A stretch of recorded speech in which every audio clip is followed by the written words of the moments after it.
Bismillahirrahmanirrahim.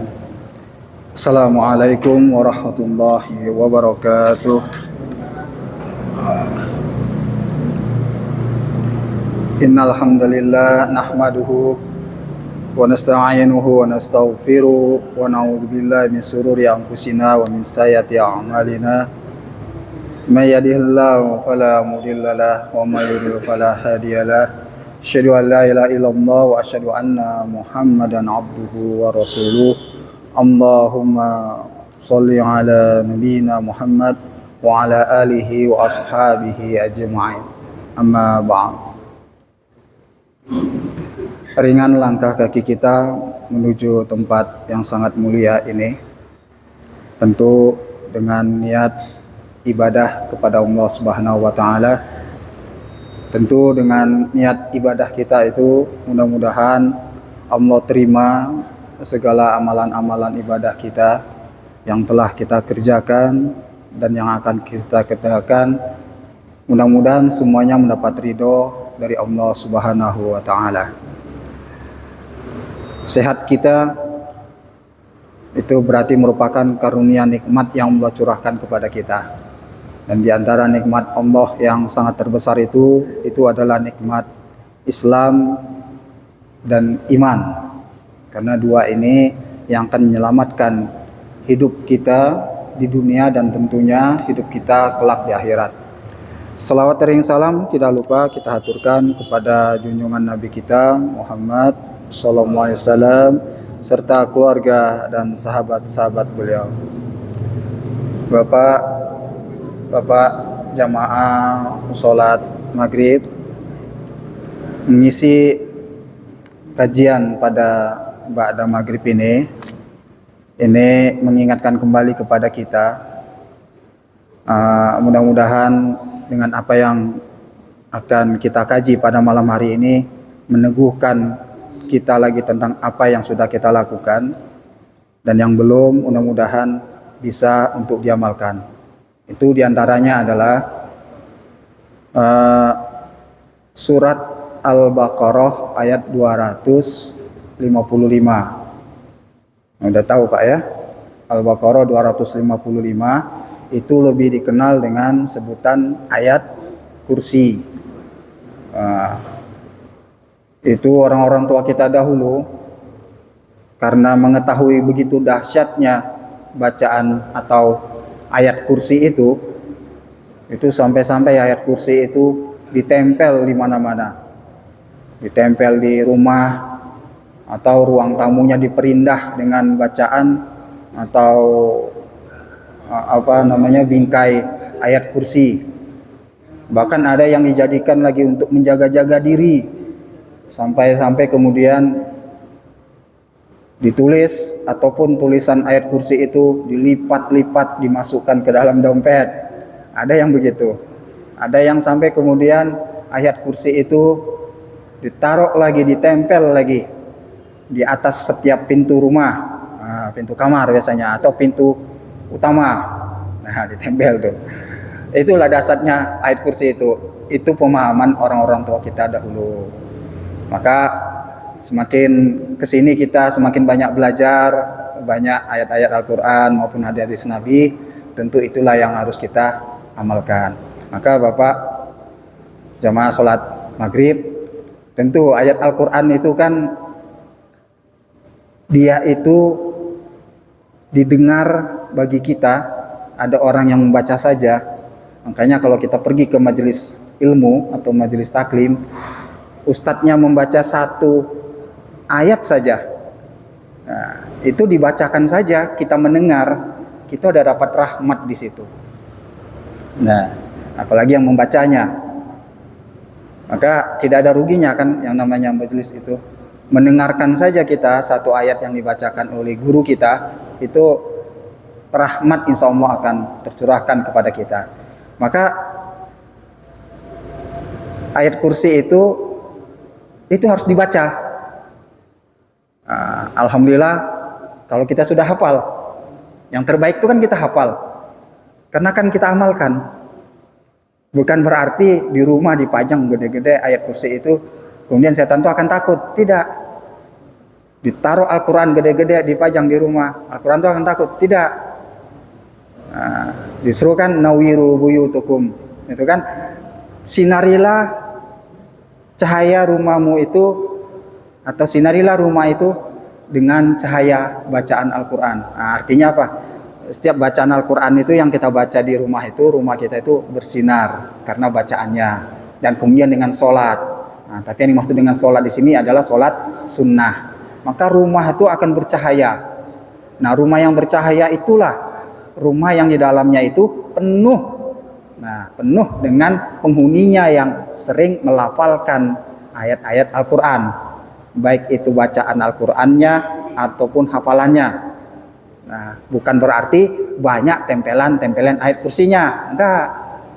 Nah, kalau banyak tempelan-tempelan ayat kursinya, ya sudah, di handphone kita saja taruh ayat kursi itu, kemana-mana kita pajang begini. Ah, giniin, supaya takut tuh setan. Ayo, giniin. Ah, gini, ayo. Ah, kan enggak, itu kan, bukan begitu.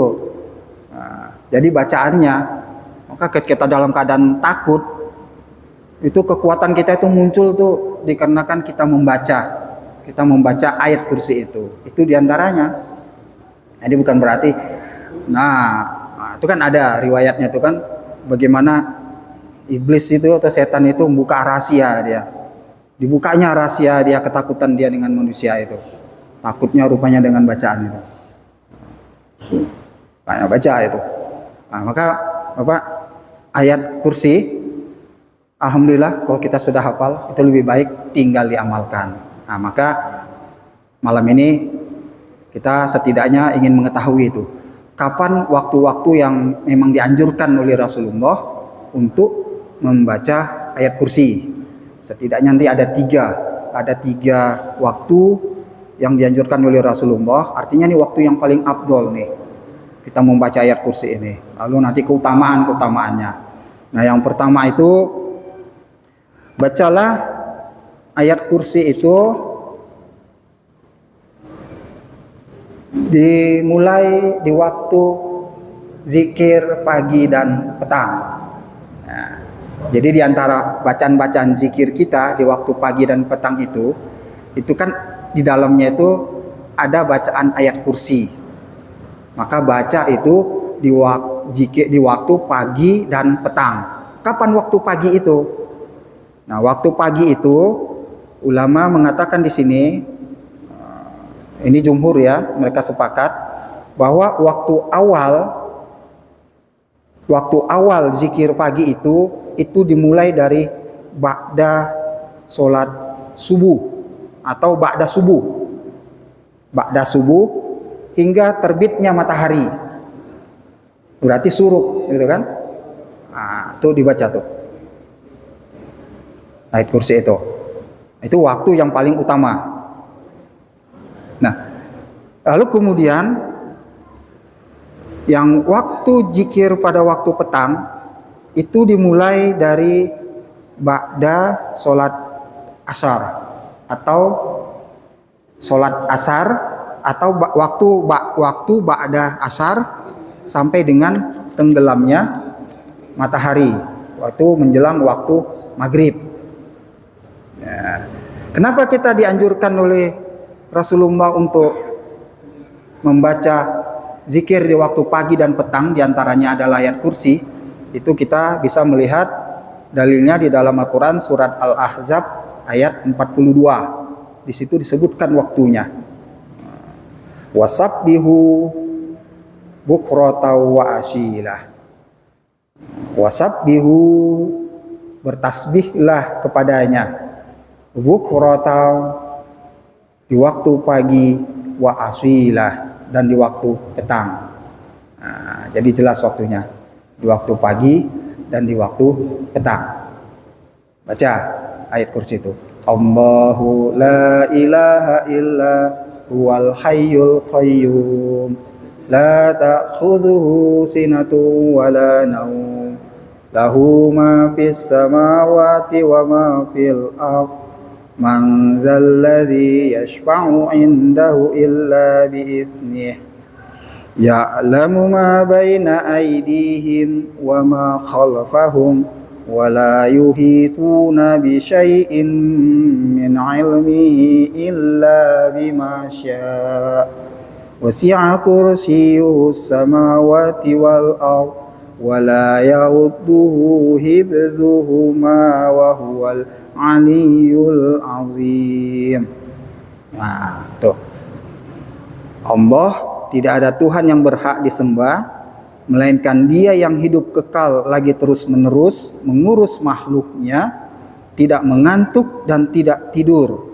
Kepunyaannya apa yang di langit dan di bumi, tiada yang dapat memberi syafaat di sisi Allah tanpa izinnya. Allah mengetahui apa-apa yang di hadapan mereka dan di belakang mereka, dan mereka tidak mengetahui apa-apa dari ilmu Allah melainkan apa yang dikehendakinya. Maka kursi Allah meliputi langit dan bumi, dan Allah tidak merasa berat memelihara keduanya, dan Allah Maha Tinggi lagi Maha Besar.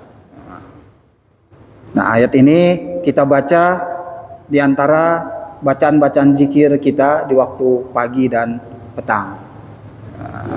Mungkin kalau bacaan-bacaan zikir di waktu pagi dan petang itu kan yang memang kita udah mungkin harus hafal, itu kan kalimat-kalimat seperti tasbih, subhanallah, wa bihamdi. Nah, itu baca 100 kali. Itu diantaranya ya. Astaghfirullah wa atubu ilaih 100 kali. La ilaha illallah wahdahu la syarikalah lahul mulku wa lahul hamdu wa huwa ala kulli syai'in qadir. Kalau malas boleh baca sekali atau 10. Nah, kalau bisa semuanya baca sampai 100 kali. Itu faedahnya luar biasa, manfaatnya.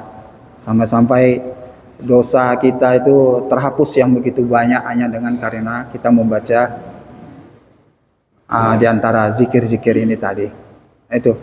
Maka waktu yang paling utama tadi, yang pertama itu adalah di waktu pagi dan petang.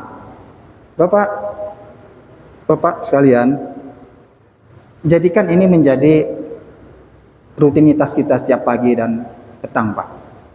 Karena terkadang kita terlewatkan dengan zikir-zikir kita di waktu pagi dan petang ini karena kesibukan kita. Bisa jadi. Mungkin subuh itu bisa jadi kesibukan kita dengan aktivitas mempersiapkan diri buat mandi, buat sarapan, lalu kemudian mau bekerja, berangkat kerja. Nah, tapi kan itu setidaknya kita lakukan kan setelah terbitnya matahari. Nah, sedangkan waktu yang dianjurkan untuk membaca zikir di waktu pagi itu sesudah sholat subuh sampai dengan syuruk atau menjelang waktu duha ya, atau matahari terbit. Nah, itu kan waktu itu kalau kita bisa memanagenya, artinya kita bisa memanajemen waktu kita di waktu subuh. Nah, kita di masjid sholat subuh berjamaah, lalu kemudian dengan zikir sesudah bacaan sholat, dengan doa, lalu kemudian kita pulang ke rumah. Itu mungkin perjalanan kita ke rumah itu masih ada sisa waktu setengah jam lagi menjelang matahari terbit. Nah, setengah jam itu atau 30 menit itu bisa kita bagi lagi itu. 15 menit kita biasakan membaca Al-Quran. Atau 10 menit kita biasakan membaca Al-Quran. Lanjutkan dengan zikir. Nah, itu pasti nanti zikir itu ujungnya itu pas suruk nanti itu. Kalau semua rangkaian bacaan-bacaan zikir di waktu pagi itu kita amalkan. Nah, atau dibalik waktunya juga nggak apa-apa. Zikirnya dulu, bacaan-bacaan zikir di waktu paginya dulu, baru kemudian baca Al-Quran. Nah, ini Bapak, ini kebiasaan ini kalau nggak dimulai, ya itu akan menjadi sesuatu yang berat. Maka benar kata-kata pepatah itu ya, sesuatu itu kalau belum dilakukan tuh pasti pandangannya berat. Sesuatu yang belum dicoba itu pasti ada saja alasan-alasan yang membuat kita tidak mau melakukannya, pasti. Tapi kalau sudah dimulai, sudah dicoba, nah, itu yang tadinya nggak bisa jadi bisa, yang tadinya nggak lancar jadi lancar, yang tadinya berat malah enteng, ringan. Terkadang kan mendengar kalimat 100 saja tuh udah, waduh, banyak sekali nih. Baca astagfirullah 100 kali, waduh. Baca subhanallah bihamdi 100 kali, waduh. Banyak sekali nih. Itu dengar kalimat 100-nya itu hati kita itu udah rasanya kayak berat. Nah, tapi coba amalkan. Amalkan, cobalah. Paling 5 menit ya. Nah, nggak usah pakai ini, pakai jari saja zikirnya. Subhanallah bihamdi, subhanallah bihamdi. Selesai, nggak terasa udah 100. Nah, maka hal-hal yang berat itu menjadi ringan. Nah, maka Bapak, bila hal ini kita rutinkan menjadi rutinitas kita, nah, nanti kita lihat nanti apa faedah-faedah keutamaan dari bacaan zikir yang kita baca. Itu yang pertama. Nah, lalu kemudian yang kedua, bacaan atau ayat kursi itu dianjurkan dibaca sebelum tidur. Sebelum tidur. Jadi kan kalau kita melihat anjuran-anjuran Rasulullah itu ya, atau sifat-sifat tidurnya Rasulullah itu kan bisa kita lihat ada bukunya sekarang itu. Itu kalau Rasulullah sebelum tidur itu kan sudah terbiasa tuh dengan wudhunya, lalu beliau merutinkan membaca surat Al-Mulk, ya. Nah, baca surat Al-Mulk, beliau baca itu sebelum tidur. Nah, itu surat Al-Mulk itu kalau nggak dibaca berat kita.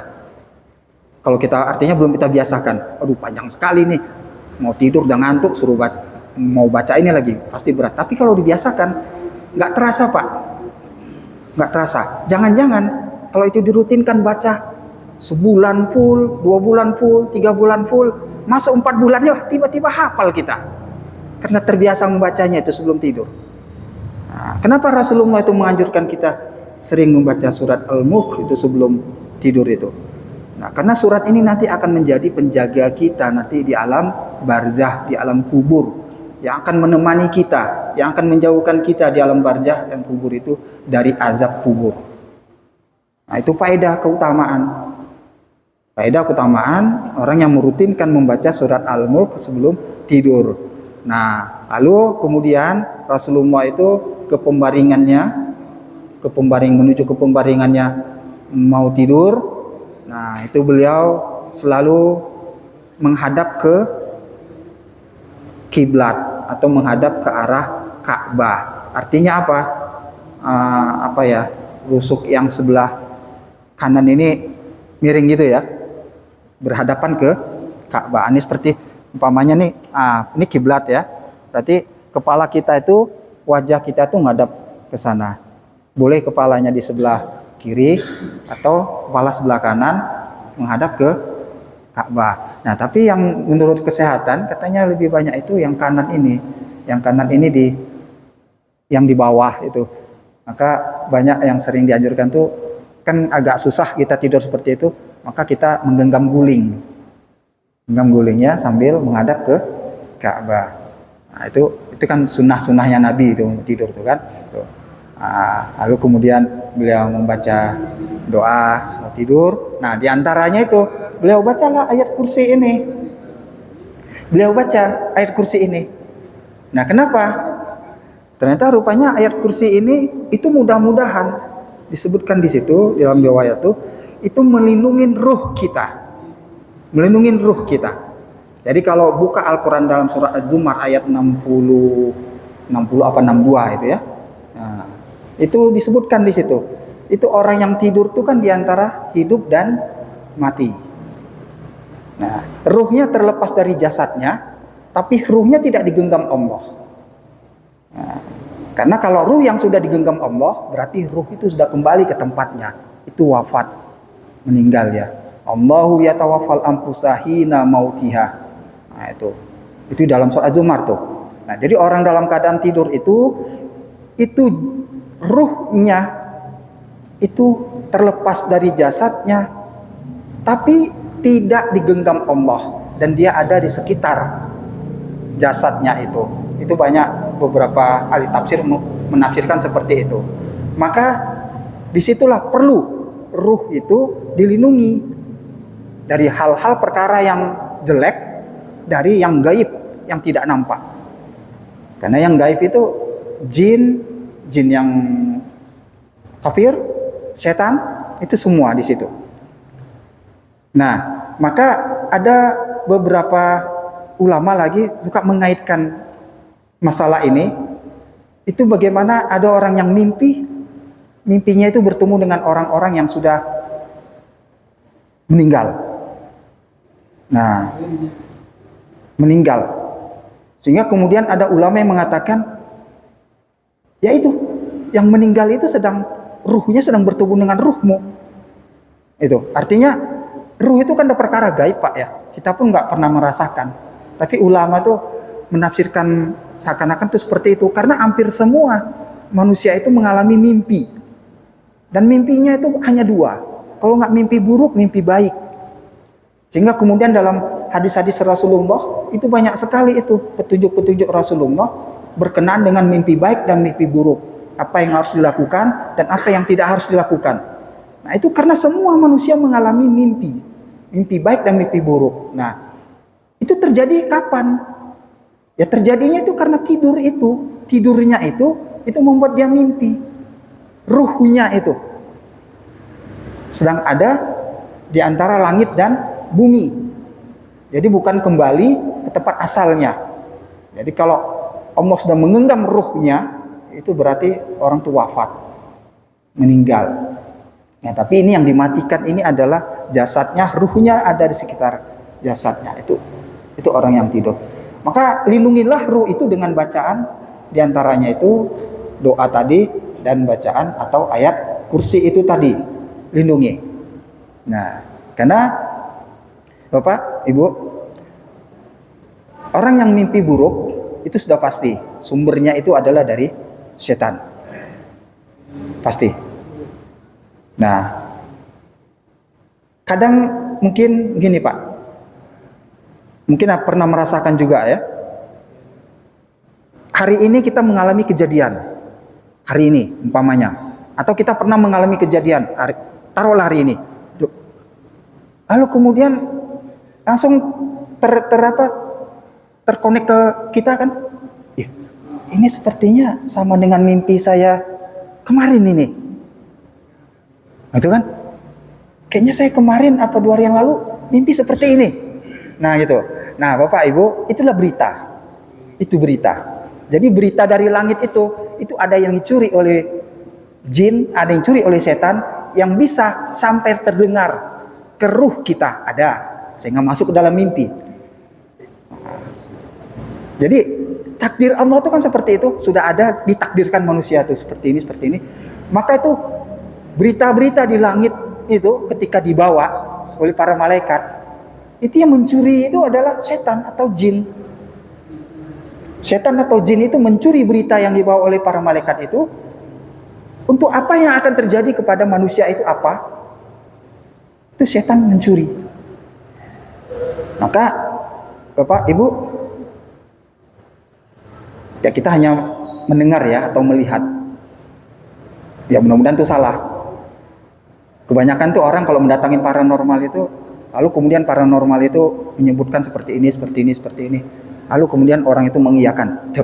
Nah, bisa jadi ya paranormal itu dia mencuri berita itu ya dari itu tadi. Sehingga sampai ke dia. Itu kan keakuratannya kan nggak 100%. Tapi arahnya ke sana. Nah, sebenarnya hal yang seperti itu pun kita alami. Nah, maksudnya apa yang saya katakan tadi itu? Nih, ini kejadian nih hari ini. Tuh. Lalu kemudian teringat kita. Wah, 2 malam yang lalu saya mimpi seperti ini. Kok ada? Itu bisa jadi berita itu dapat kita melalui tidur kita itu dari ruh kita itu. Bisa jadi dari malaikat yang berita baik. Bisa jadi dari setan atau jin yang menyampaikan berita buruk kepada kita. Bisa jadi ketika kita tidur itu dalam ruh itu. Nah, maka Bapak Ibu jamaah sekalian, dalam Islam itu kan yang namanya firasat itu nggak boleh sebenarnya, tapi menurut para ulama itu ada katanya. Tapi itu hanya firasat yang berkenan dengan fisik, dengan omongan. Jadi kalau umpamanya fisiknya gemuk, itu firasatnya itu kalau para ulama mengatakan itu orang banyak makan. Berarti kan benar kan? Nggak salah. Benar. Lalu kemudian kalau fisiknya putih, bersih, nah, itu firasatnya kan? Nah, itu dari fisik tuh. Berarti orang itu jarang keluar rumah. Berarti sering di rumah. Nah, itu firasat itu, tapi firasat melalui tubuh. Itu benar, tapi yang nggak boleh itu kan mengait-ngaitkan yang ini dengan kejadian yang ini dengan yang ini, akhirnya muncul syirik. Nah, itu nggak boleh kan? Nah, dalam Islam tuh apa namanya, bahasanya itu ada ulama mengatakan, jadi dia mengaitkan ini dengan ini, akhirnya apa? Akhirnya keluar buruk sangka kepada Allah. Nggak boleh. Tiaroh ya. Nah, tiaroh ya. Nah, itu bahasanya tiaroh. Ya, umpamanya kita bawa mobil, bawa kendaraan, nggak sengaja, nggak tahu kita nabrak kucing, gitu kan? Yang ditabrak kucingnya hitam lagi. Wah, muncul dah firasat. Nah, itu tiaroh itu. Nah, ya akhirnya kan muncul rasa sesuatu yang bikin kita, ketergantungan kita terhadap apa yang kita lakukan itu. Waduh, jangan-jangan kita begini, jangan-jangan nanti begini. Nah, itu. Atau kita lagi makan, kejatuhan cicak. Wah, firasatnya gitu kan. Itu tiaroh itu kan. Mengaitkannya itu arahnya bisa rusak tauhid kita.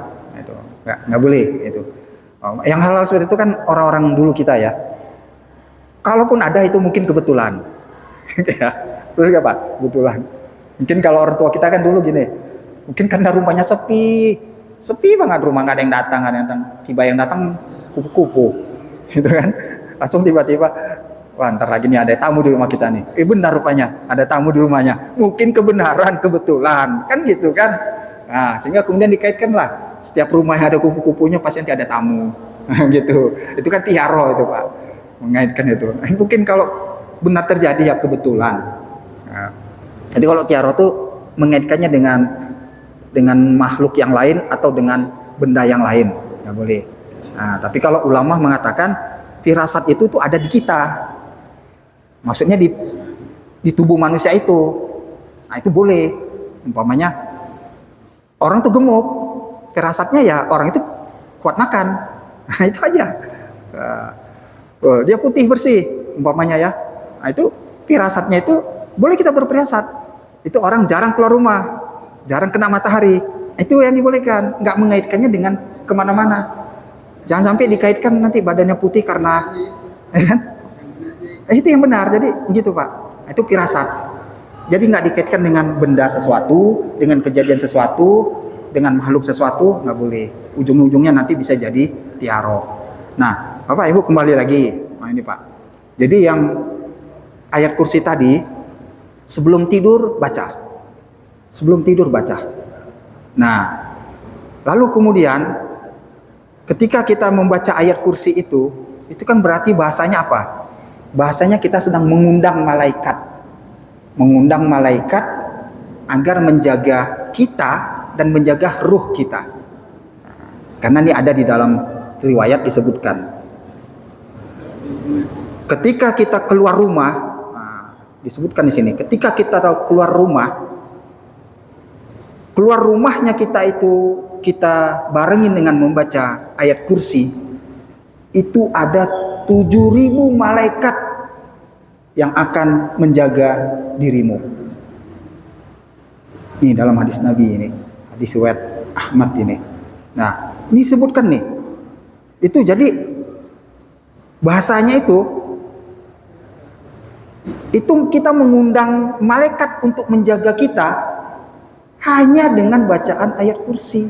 Undang malaikat itu biar menjadi penjaga kita. Jadi kalau kita keluar dari rumah, nah, umpamanya kita mengawalin keluar rumah kita itu dengan langkah pertama itu menuju masjid. Umpamanya bangun kita jam 4 malam, jam 4 subuh, tujuan pertama kita keluar dari rumah itu, langkah kaki kita pertama itu adalah menuju masjid. Nah, itu kan udah barokah banget tuh kan, rahmat Allah yang kita minta itu. Itu langkah kita pertama tuh. Selain kita membaca bismillahi tawakkaltu, Allahi la haula wala quwata illa billah. Selain kita baca doa itu, ya mungkin sambil berjalan, Allahu la ilaha illa huwal hayyul qayyum la ta'khudhuhu sinatun wa la naum, baca tuh sambil berjalan. Atau yang mengendarai kendaraan menuju ke tempat masjid tadi, nah, baca tuh Allah. Nah, itu kita udah mengundang malaikat itu. Mengundang malaikat 7.000 malaikat kita undang hanya dengan cara seperti itu. Nah, jadi dengan cara apa? Dengan cara membacanya. Nah, ini perkara gaib Pak ya. Iman kita yang sedang bicara ini. Kalau nggak percaya berarti keimanan jadi tanda tanya tuh. Ini keimanan kita nih. Mana malaikatnya 7.000? Mana? Bukan begitu. Bukan kan? Ini perkara gaib nih. Keimanan kita yang membenarkan bahwa yang kita baca itu memang benar. Malaikat itu sedang menjaga kita, melindungi kita dengan baca itu 7.000 malaikat tuh. Nah, kalau dalam hadis lain kan ada disebutkan lagi tuh, bagaimana kita ingin mengundang malaikat menjaga kita sebanyak 7.000 itu, datangilah, jengukilah teman kita, saudara kita yang sakit, gitu kan? Nah, itu diantaranya. Nggak ada yang sia-sia. Jadi kalau kita menjenguk saudara kita yang sakit, itu malaikat 7.000 malaikat itu. 7.000 malaikat menempel menjaga kita. Itu salah satu faedah atau manfaatnya kalau kita menjenguk orang yang sakit, saudara atau kerabat kita. Nah, jadi itu hal-hal yang seperti itu, perkara yang gaib yang memang kita yakini. Maka kalau kita bersih iman kita dengan hal yang tidak rusak, dengan perkara-perkara yang syirik, musyrik itu kan, nah, itu jelas. Jadi akhirnya lurus, tegak lurus. Hidupku ini, nah, itu kan sudah. Nah, mau senang, mau susah. Nah, orang lihat kita susah, orang, ya. Nah, orang lihat kita susah, orang. Hati kita, nah, itu. Orang atau kita ngelihat orang senang, kitanya lihat dia senang. Ininya, nah, maka zikir bacaan zikir itu menguatkan kalbu kita, menguatkan hati kita, menenteramkan hati kita. Itu yang paling penting, menenteramkan hati kita. Dibaca zikir-zikir itu. Nah, tadi diantaranya itu tadi ayat kursi. Nah, lalu kemudian yang terakhir, kapan bacaan ayat kursi itu dibaca? Nah, jadi bacaan ayat kursi itu yang pertama tadi di waktu zikir pagi dan petang. Yang kedua menjelang kita tidur. Dan yang ketiga baca ayat kursi itu setelah selesai sholat 5 waktu. Masukkan dia di antara bacaan zikir kita di dalam setelah selesai sholat. Bacaan itu menjadi salah satu bacaan zikir yang kita baca setelah sholat 5 waktu. Nah, maka di antara zikir setelah sholat 5 waktu itu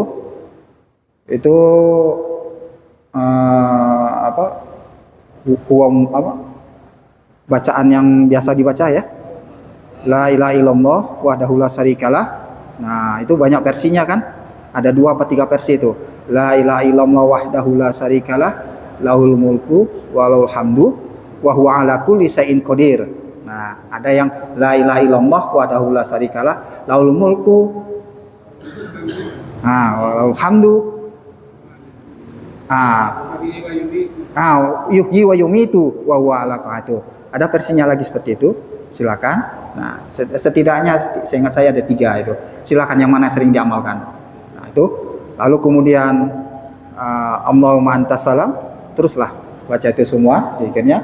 Nah, baru setelah itu nanti ayat kursinya masukkan. Bacakan tuh ayat kursinya. Nah, rentetannya itu, ayat kursinya itu bisa dibaca sebelum kita tasbih subhanallah wa bihamdi yang 33 itu ya. Bisa juga di akhir setelah kita membaca Allahu Akbar, Allahu Akbar, Allahu Akbar, bisa. Nah, jadi intinya di situ itu ada di dalam bacaan, salah satu bacaan zikir kita setelah sholat.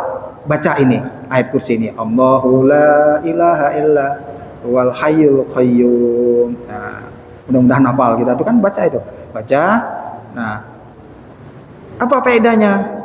Nah, di dalam hadisnya yang diriwayat oleh An-Nasa'i dan ini dinilai sahih oleh beberapa ulama ulama-ulama hadis, di antaranya Syekh Al-Albani, Rasulullah SAW bersabda, "Man qara'a ayatul kursi dubura kulli salati maktubah lam yamna'hu min dukhulil jannah illal maut." Barang siapa yang membaca ayat kursi setelah selesai sholat, nah, sholat di sini adalah sholat 5 waktu, maka tidak akan ada yang menghalanginya masuk ke surga kecuali kematian. Nah, lalu kemudian ulama diantaranya di sini Ibnu Qayyim al-Jauzi, beliau memberi penjelasan di sini apa? Jadi orang yang membaca ayat kursi di dalam salah satu zikir sesudah sholat, lalu kemudian di antara waktu dia membaca membaca zikir itu tadi dengan mendekati waktu sholat yang akan datang, meninggal dia, wafat dia, mati dia, maka dia masuk dalam kategori orang yang meninggal syahid, orang yang wafat dalam keadaan husnul khotimah, meninggal dalam keadaan baik. Nah, hanya cukup dibaca sekali. Umpamanya waktu subuh, setelah sholat subuh kita baca zikir itu. Nah, waktu subuh dengan zuhur itu kan panjang sekali. Qadarullah keluar masjid atau sampai rumah apa di tempat pekerjaan sebelum waktu zuhur Allah mewafatkan kita. Nah, Ibnu Qayyim al-Jauzi mengatakan di sini, maka orang itu termasuk orang yang meninggal dalam keadaan meninggal husnul khotimah. Sahidnya sahid dunia. Sahid itu kan ada 3 Pak ya.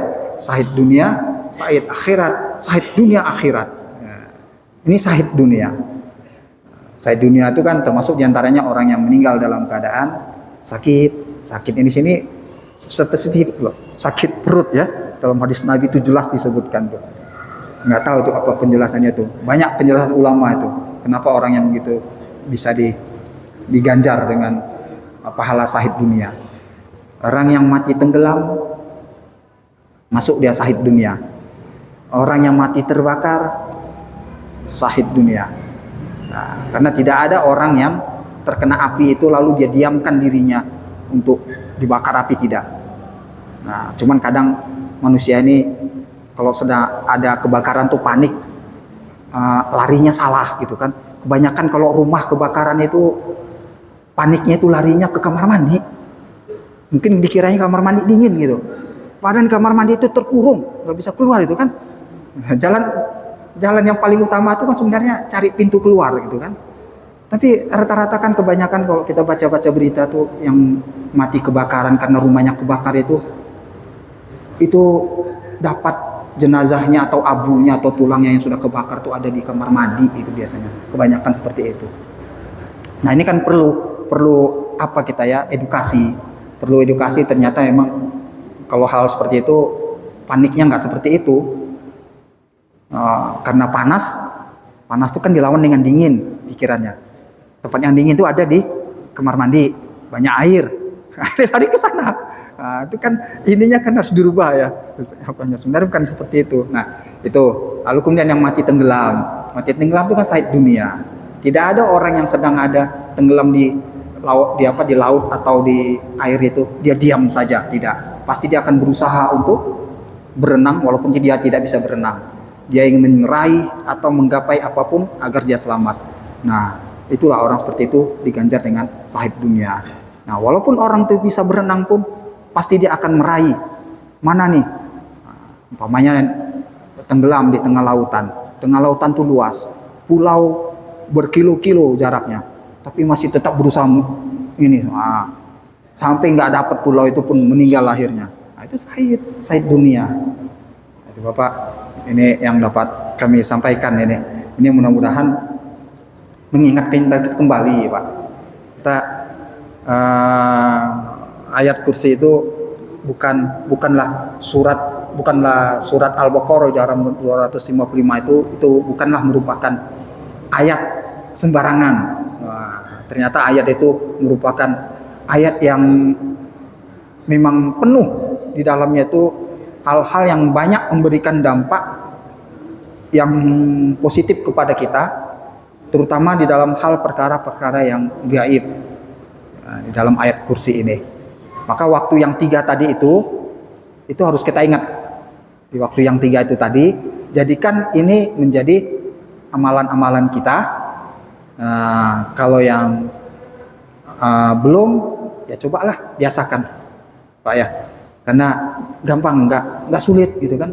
Walaupun kita nggak hafal, ya buka Al-Quran atau buka HP baca, gitu kan? Karena memang itu anjurannya, jadi dibaca. Bukan berarti ya itu tadi yang di awal tadi saya sampaikan, bukan berarti diperindah tulisannya, ditaruh di bingkai, justru bingkainya bingkai emas, perak segala macam, lalu kemudian ditaruh di ruang tamu dengan maksud atau ya itu mitos lah, supaya tamu yang datang tamu yang baik, supaya setan tidak masuk ke rumah. Ya silakan. Ayat kursi. Ya. Iya. Jadi kan yang dimaksud di sini, ini kan kita kan agak kurang rancu ya memahami ini kan. Nah, makanya penjelasan itu saya ambil dari Ibnu Qayyim tadi. Beliau jelas mengatakan di situ. Jadi di antara waktu kita membaca itu, kematian itulah yang sudah menjadi garansi kita dengan membaca ayat kursi itu syahid dunianya itu. Paham ya? Gimana? Jadi bacaannya itu, ya, iya, saya juga nggak kurang begitu paham tuh kalau makanya kita buka penjelasannya itu. Itu penjelasan dari Ibnu Qayyim itu yang pertegaskan saya lebih jelas apapun yang dijelaskan oleh Ibnu Qayyim Al-Jauzi. Beliau mengatakan itu tadi antara kita membaca itu dengan waktu sholat yang akan datang, qadarullah di antaranya waktu itu kita dijemput ajal kita, maka orang itu ada garansinya dengan baca ayat kursi itu masuk dalam kategori orang yang syahid dunia. Itu. Begitu aja selesai.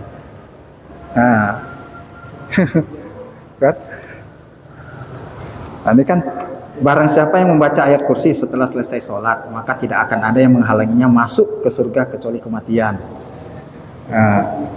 Busuk bacanya kan?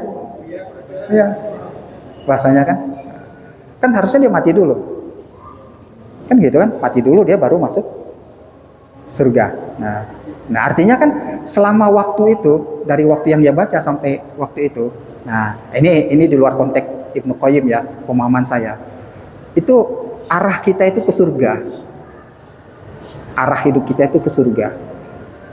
Maka penuhlah kita dengan amalan-amalan soleh di antara waktu sholat dengan sholat yang lainnya. Nah, itu maksudnya ke sana.